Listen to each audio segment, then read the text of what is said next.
When this hotel was built, it was our first built from scratch hotel. Every other hotel was converted into a Sudima brand.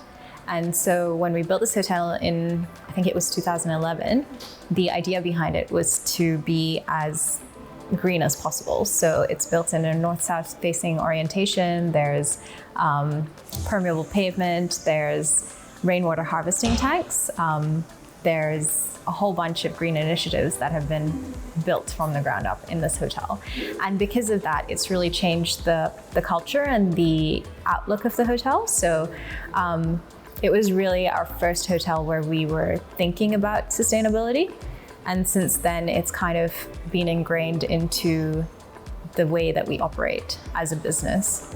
So in 2013, this hotel was the first hotel to be carbon zero certified. So it's part of the TOI2 carbon zero emissions accreditation, which means we measure our carbon emissions and then we try to mitigate them. So we do whatever we can within the business to eliminate or remove them or reduce them. And then the last bit, which we can't do anything, we offset it. So because we've got this baseline now where we've been tracking our emissions, we can see how much we're emitting. Some of the other hotels have come on board. So we have a policy now that any hotel that we open that's a Sudima Hotels will be carbon zero certified or similar. Just basically we will be measuring, mitigating, and reducing and offsetting our emissions within 2 years of it being fully open and operational. So it's really changed the way that we look at hotels and the way that we try to operate them as well.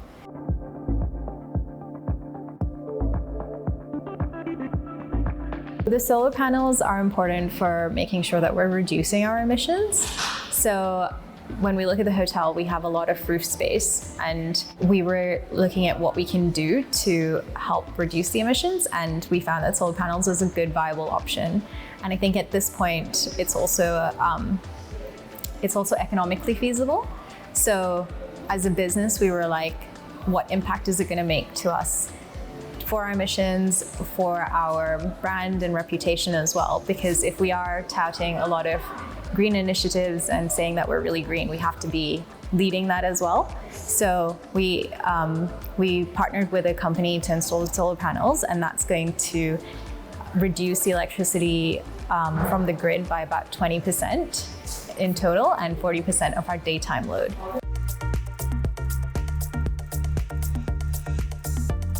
The pool is it's not got chlorine in it. It's a chemical-free pool, and there's also recovered heat from the other parts of the building that are used to heat the pool and the area around it. So it's a covered indoor pool. The heating and cooling in the rooms uses a chill beam system, which has hot and cold water flowing through it, and it's a closed loop system.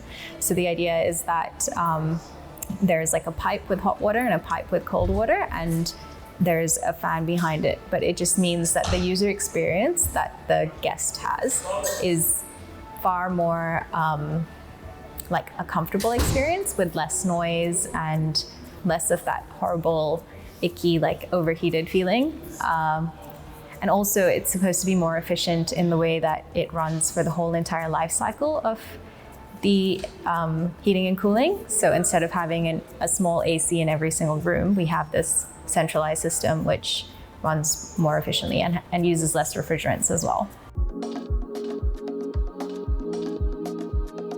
We learned about the sustainability linked loans through some of our conversations with BNZ. So BNZ is our banking partner, and we were just having a conversation with them, and I was at the meeting and I was just telling them what I do within the hotels, and they said that we should seriously look at sustainability linked loans because it would just help us in what we want to do more by making it more transparent, more accountable, and more authentic with what we're doing. And we would set targets, achieve those targets.